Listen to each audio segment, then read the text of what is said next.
อักโก้อีปันดีเนาะ ยานแดดโอ้ยเฮ็ดอันนะเด็กก็เดินแข่งไป เนาะ เฮ็ดคนนั้นน่ะเขาว่าย่าพายกระดาเป่าย่านแดด ใช่ทายกระตาสาวแก้วได้กินคู่มือ ไหน มันเล่นประมาทเรา ไหนเช้านี้บ่ได้ว่ะแอนตอด ไม่ได้เพราะแกงนี่เนาะ ไหนเอาไปกินเลยยาแน่อิ่มแล้วเนาะยาแล้วอีเจ้าสิตำใจบ่ค่ะเจ้ากินเขาเอา ไหนแปะบาทนี่เฮา จังได๋วะ บ่เพ่บ่แม็กบาทนี่โอ้ ยอมแล้ว บ่แม็กแล้วก่อนได้มื้อนี่61บ่ไหว1เด้อบาทดิอะแปะเจ้าบาทดิเพิ่นบ่ยอมได้มื้อนี่เพิ่นยิ้มมาแล้วผมเพิ่นแล้วก่อนปอดโต มือก็ได้บาท เช็ดมือละบาทดิเออ ไปมือละมือละอะไรกินหัววันจัง ผู้คนเอาแปะก่อนไหม มือป้าก็โลด นี่คิวยอกับแปะ ไปนอนแล้วก็ขึ้นมาอุกแล้วอุกแล้วเฮ็ด อุกแล้วบ่โอ้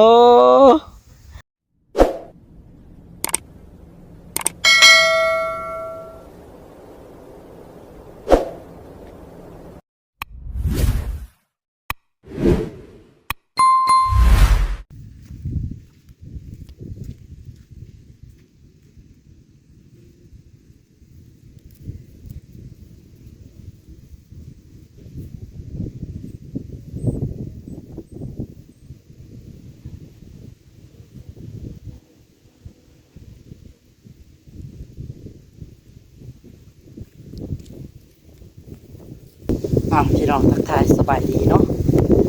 พี่น้องเลยหาบก้าเด้อมื้อนี้เนาะนี่หาบก้าลงไปทงพี่น้องเลยหาบทักทายแม่FCบ่สู่คนเด้อเนาะเอาจังไดก็ได้เบิ่งบรรยากาศกันพี่น้องเลย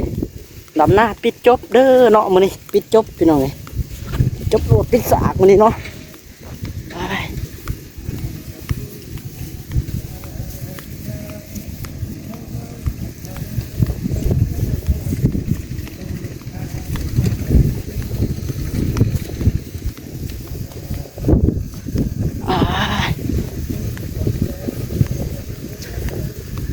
นักพี่น้องเอ้ย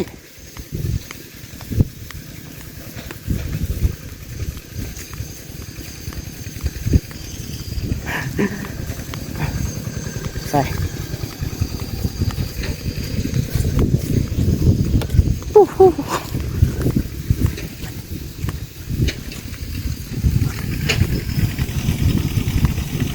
ว่าหกแต่ว่าลงไหนะ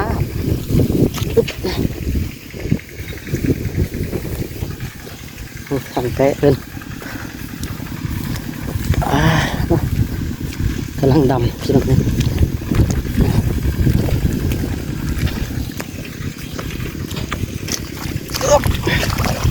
โอ้หนักดิแปะเอ้ยนักไว้นักเติบอยู่ได้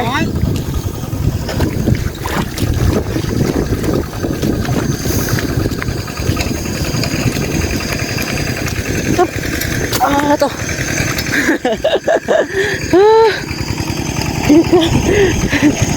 ยางไปที่หอดพี่น้องปลาไก่เนี่ยปิดจบเด้อพี่น้องเนาะมาดิ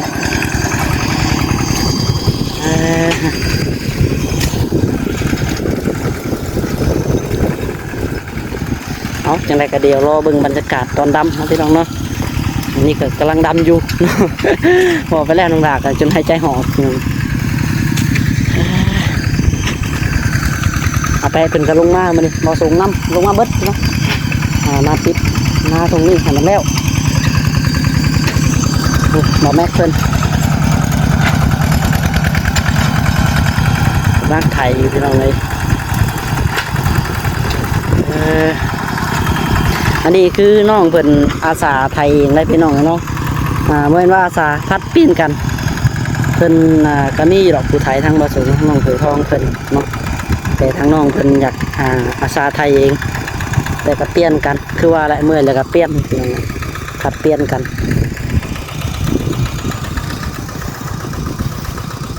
น้องหลากก็ยังหอบเลยก็แตกก็แตนพี่น้องมื้อนี้ใส่เสื้อกันสั่นเลยมื้อนี้ใส่กันสั่นสุกสั่นเลยไปเดี๋ยวเนาะถึงบรรยากาศตอนรำน้ำกันมื้อนี้พี่น้องเลยเอาพี่น้องเนาะขอโทษขออภัยได้หลายเนาะให้นั่น ดำแล้วเด้อเนาะมาพอดีพี่น้องวับมาให้นี่บาดเอาเนาะมีการถามลองกันอีกให้สุดท้ายพี่น้องระวังซองให้นี่เบาแม็กนำผู้เดียวคือเก่าเห็นปะต่อให้อีก61ยังบ่ลาบบ่วานฮะบ่แม็กบ่ลาบบ่นี่บ่ให้ลูกชอยบ่ มันจะดำห้างได้เลยเนาะ ไม่ชอยดอก บ่ให้ช่อยเพิ่นว่า61ได้พี่น้องวันนี้เนาะคิดดีได้ บ่ให้ชอยบ่ แต่ส่วนทางนั้นชิฟงพี่น้องส่วนทางน้องหน่ะคือสิซ่าอยู่ดอกเบิ่ง61จะว่าเพิ่นแล้วก่อนมาจักรอบนี่เพิ่นให้นี่ให้น้อยนี่พี่น้องนี่ผู้เดียว เพิ่นชนะอยู่บ้านนี่ชนะจำกัด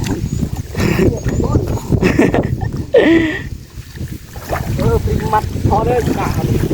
เอาเบิ่งบรรยากาศละกันพี่น้องเอ้ย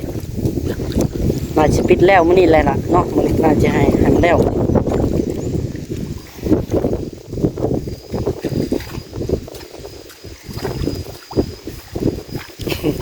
เป็นยังไงทางนี้โอ้ทางมันสิพงเบิดพี่น้องเลยมาส่งขึ้นไปหาบก้า61มื้อนี้นะเมื่อวานนี่41มื้อนี้61ได้มื้อนี้ฮะโอ้โตเฮ้ยบอกมาท่าเชฟโลกแล้วบ่ท่าเชฟโลกนำแล้วขึ้นเมื่อรถแม็กเจ้า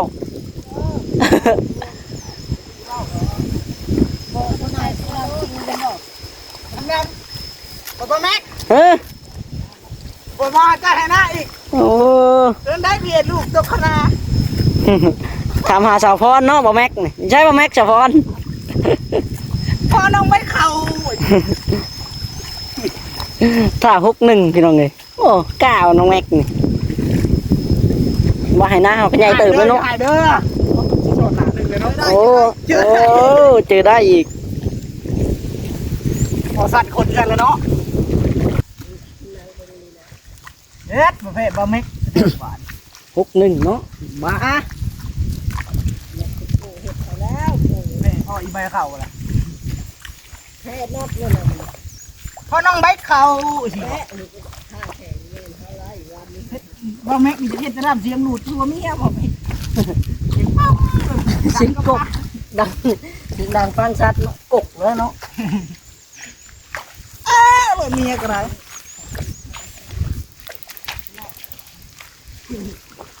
ไว้เด้อไว้เด้อ เด็ดได้พี่น้องบ่เด็ดตัวหดคันก้อนนี่ เราอ่านกินขาดลอยได้เหมือน ใจไอ้อ่านมั่นใจ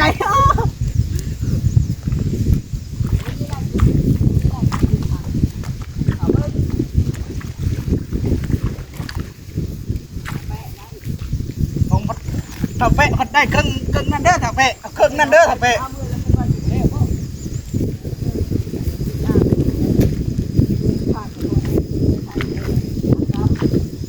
เดี๋ยวกระโพลงไปเข่าใช่ไหมเนาะ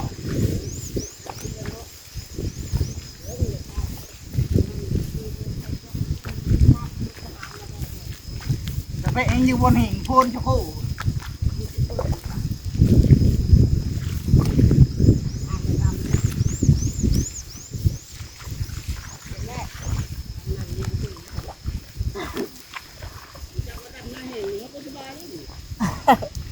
ไข่ได้บ่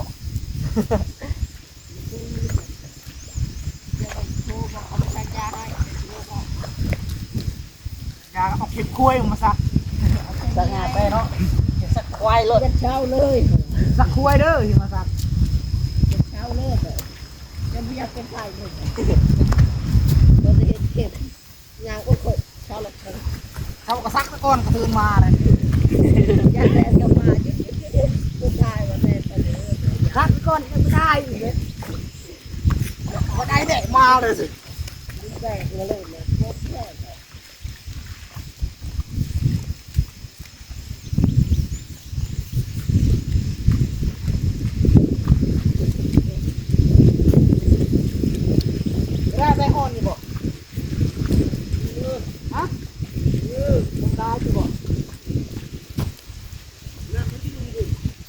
แม่แล้วน้ำแล้วอยู่ลุมดิ ไหวบ่แม็กไหวบ่แม็กพกหนึ่งไหวบ่ ไว้ โอ้จะได้เนาะ ได้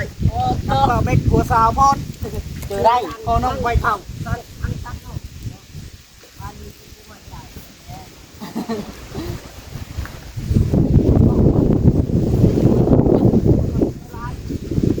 วันนี้ไม่ได้ช่วยเริ่มนี่เนาะอ๋อกินขาดด้วยบอก ไหวช่วยมันค่ะก็ปูน้ำ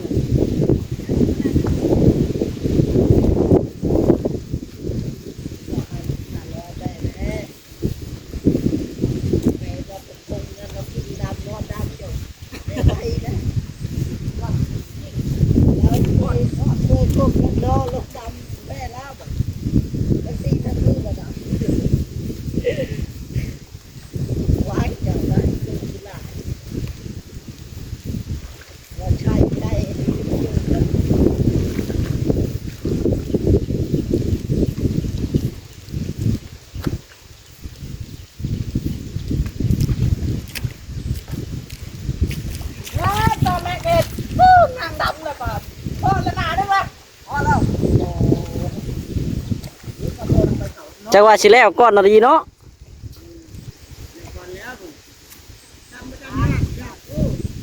ดำหน้าน้ำซะเนาะคือแพดอกพงลงอยู่ ยอมอย่างเมื่อพอทุกคำยากไปดีไงว่าคือเวลาไปหาโคบไป ไหนแปะบาทนี่เฮา ทางใดวะ บ่เพ่บ่แม็กบาทนี่โอ้ ยอมเลย บ่แม็กแล้วก่อนได้มื้อนี่61บ่ไหว1เด้อบาทดิอะแปะเจ้าบาทดิเพิ่นบ่ยอมได้มื้อนี่เพิ่นน่ะแล้วละได้ นั่งยินวานแล้ว โอ้ตะ มันนอนขับหลังวัวไปสิ โอ้ยเรียบร้อย นั่งแล้วคนขับรถไทยนี่ก่อนรถนั้น ไว้เนาะ ซอยจุกถ่ายเด้อหักแน่นอนเนาะผมมานอนตลาดไปเอาหัวบ่ โอ้โหควันก่อนว่าจากมือ โยเห็นได้จ้ะผมกุศลเด้ กุศลเลิศเนาะ เอาเป็น6 คนเนาะขึ้นโพนก็ขึ้นแล้ว ต้องให้นั่งเบิ่งมันได้ไปนั่งเบิ่งก็ได้ ฮะ ให้เรามานั่งเฝ้าอะนั่งเบิ่งมันได้ เด้ โพนตัวนี้บ่ โพนนี่แหละ โอ้โหโพนยาคิวนี่บ่ โพนโลด ให้เรามานั่งเบิ่งอยู่นี่เนาะ แม่น นั่งเฝ้าอยู่นี่นั่งเฝ้าแปะพี่น้อง นางเบิ่ง อ๋อพอแห้งอยู่บ่แม็กเจ้า เอาไปยังบ่แล้ว กับแตนตอดกับพอแห้งเนาะตอดกับบ่ให้ตอดบ่ลื่นเนาะตอดขี้ชบ ตอนขาเราลากก็บ่ขึ้นแล้วว่ะมันบ่มี ดิดผงพี่น้องเอ้ย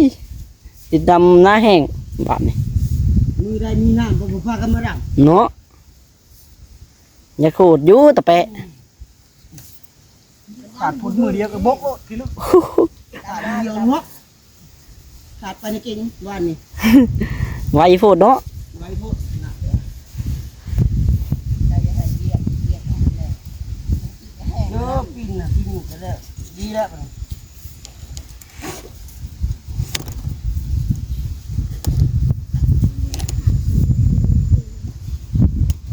หน้าไฟไล่สิลมมาบนทุก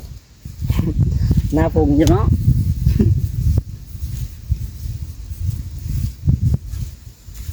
สบานนี่ดำหน้าปิดก้นขึ้นหลังนี่แหละดำหน้าแปลกๆให้สุดท้าย ถ่ายชุดถ่าย ใช่จะให้หน้าทุกนี้ได้ล่ะทุกวันยังอีก เฮ็ดเพิ่นแล้วล่ะบ่เพิ่นแล้วล่ะได้บ่เลยว้าโอ้เพิ่นยิ้มมาแล้วได้ผมเพิ่นแล้วก่อนปอดตะ มาก็ได้บาท เช็ดมือละบาดนี่เออ ไปมือละมือละอะไรกี่โมงวันจัง ผู้คนเอาไปก่อนไหม มือป้าก็รถ นี่คิวยอกกับไป ไปนอนแล้วกันกันขึ้น มันอุกแล้วล่ะอุกแล้วเห็น อุกแล้วบ่โอ้ เมื่อกันขึ้นบอกถอยนี่เอานั่นคือมือเด้อชื่อจกยังก็ได้เอาไปเอางั้นรถ เอาเราไทยขึ้นรถเนาะ ไอ้บ่เบิ่งไอ้แมวยีบบอกเจ้าอันช่วยชินถ่ายรถ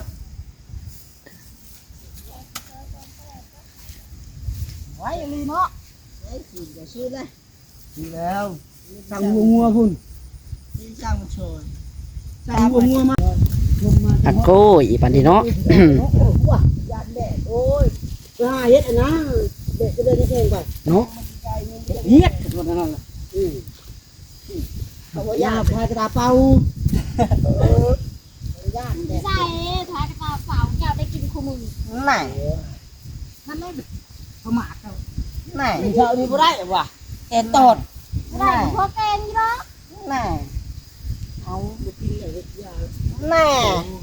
อิ่มเนาะยาแล้วเจ้าที่ตำใจปะค่ะเจ้ากินเขาเอาตามหาเองยันแล้วยันโคนแล้วบัดนี้เลิกแล้วพี่น้องเลย หามากินนี่มันคักมันประมาทเลย โยมันก็เมื่อยมาบัดเต้นก็ตอดยังไปเลยยาเขาจะไปเนาะจมเลยวันนี้นะเต้นตอดเลยตาจึงได้ดูเลยว่าจะไปดื้อเราตอนไปไหมใจมากของมันว้าวลืมตะกี้มาชงม่วนอีกในห้องหมักเด้แม่มาเนี่ยกันเนี่ยม่วนชมมันจะคุ้มค่าหน่อยดิหนึ่งกินเก่งไม่ไรเนาะ ไปหาด้วยจ้ะ เดี๋ยวหาที่ไหน แล้วแล้วจะให้เจ้าไปหา เดี๋ยวนี่หันปุ๊จ๊ะผู้ดอดผู้ฮะจะผู้ทางงานบ้านยังว่า คนละแค่ นาแค่พวกเดี๋ยวพวกเราพวกงามพวกนาแค่พวกเราพวกงามมันก็ให้ไปผมเคยไปหอดฝุ่นไปแถวนั้นไปได้ไปได้งามเลยพวกเราพว ใน ก บ้าง าน ม คนงาม กระโพงงามเขาห้องตะกี้อันพักกะราโพงงาม เออ เดี๋ยวนี้นะโพงามเขาห้ ผ อง ม เป็น งาม สัตว์ ชื่อตะกี้แม่นั่นแหละ ตะกี้นะพักกะราโพงงามห้อง งามบ่ไปงามบ่ไปจักแล้วเออ ตายแล้วล่ะ โอ้มันก็มีผู้งามผู้ขี้ไล่เลยเนาะ เดี๋ยวมา ว่าผู้งามคือกันบนลูกคนละไม่กระเพื่อนก็ยังมีตัวโดดตัวดำคนนั้นก็มีผู้งามผู้งามอะไรพูดกันไป งามหมดเนาะเป็นว่าคนไทยว่าข่าวหมดเชิญเบิ่งได้จังลุกมันข่าวลองชนะ ย้อยจะทำว่างามบอก เอาก็พักกระดาษคนงามเลย โพงงามนะไม่คนงาม คนไป อ้าวแล้วจะทำว่า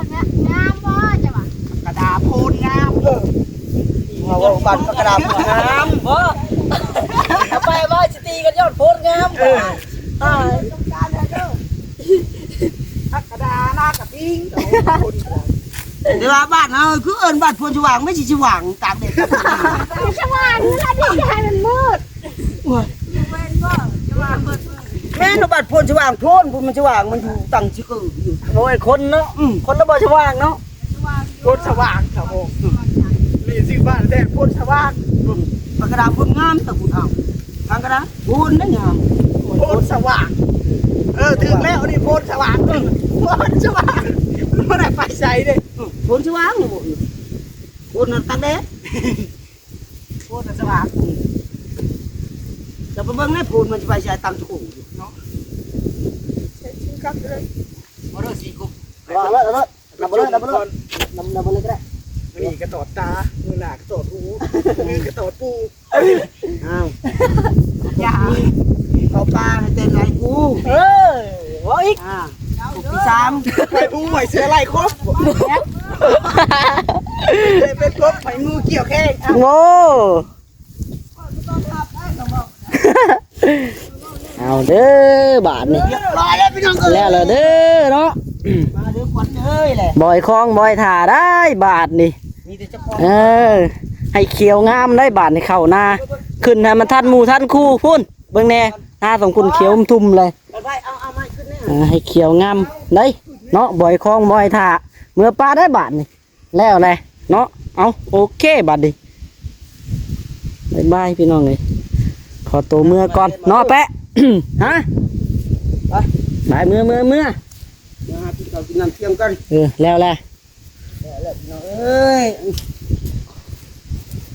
แต่น้ำลับ บ่อยคลองบ่อยถ่าเด้อเนาะ เ อยก็มอยถาได้บัดนี้มาแล้วให้แล้วมาอะไรให้เชียวให้งามได้บัดนี้เนาะบายบายพี่น้องเอ้ยบัดนี้โอเคสำหรับที่นี่ขอตัวไปก่อนเด้อเนาะปิดจบสำหรับหน้าทงนี้เนาะปิดจบเรียบร้อยแล้วพี่น้องเอ้ยเดี๋ยวยังอีกแล้วพี่น้องเอ้ยทงทางงานเทียงทางพุ่นเนาะยังอยู่แต่ตะกร้าบาทยังประมาณ4 5 นี่แหละพี่น้องเอ้ยนี่ถือว่าแล้วคาบเศร้าเลยเนาะมื้อนี้ไปโอเคพี่น้องบายบายจังไรกะฝากเป็นกำลังใจน้องละคือเก่าเนาะเตรียมสิได้ออกเรียกออกงานแล้วพี่น้องเอ้ยให้แล้วหน้าคักแน่ก่อนเนาะตะกร้าก็ยังงานหลายให้ชิแม่นเบิดมืออยู่ดอกพี่น้องเอ้ยมือ2 มือผู้บ่จักเนาะเอาพังเบิ่งรุ่นไปนำกันพี่น้องเอ้ยเนาะจังไรก็โอเคสำหรับนี่ขอตัวไปก่อนพี่น้องเนาะเอาบายบายสบายดีเนาะ